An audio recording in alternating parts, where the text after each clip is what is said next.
ಒಂದಂತೂ ಅರ್ಥ ಮಾಡ್ಕೊಳ್ಳಿ, ನಿಮ್ ಪೇರೆಂಟ್ಸ್ ಇರ್ಲಿ ನಮ್ ಪೇರೆಂಟ್ಸ್ ಇರ್ಲಿ, they have struggled a lot in their life to give a beautiful, easier, much easier and better life to leave.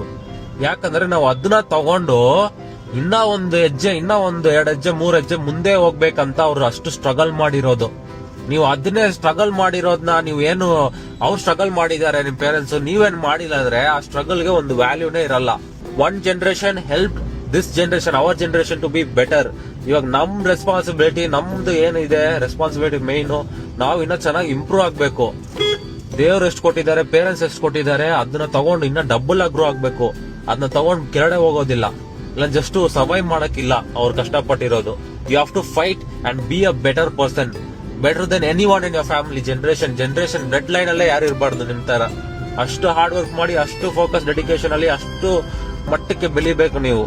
Then only your parents' hard work will have value. Then only people will respect you. Then only you are the perfect son or daughter they have got. So please ಇದೊಂದು mind ಅಲ್ಲಿ ಇಟ್ಕೊಂಡು ಇವತ್ತಿಂದಾನೇ ಕೆಲಸ ಮಾಡಿ. Reels ಎಲ್ಲ scroll ಮಾಡೋದ್ ಬಿಟ್ಟು correct ಆಗಿ ಕೆಲಸ ಮಾಡಿ.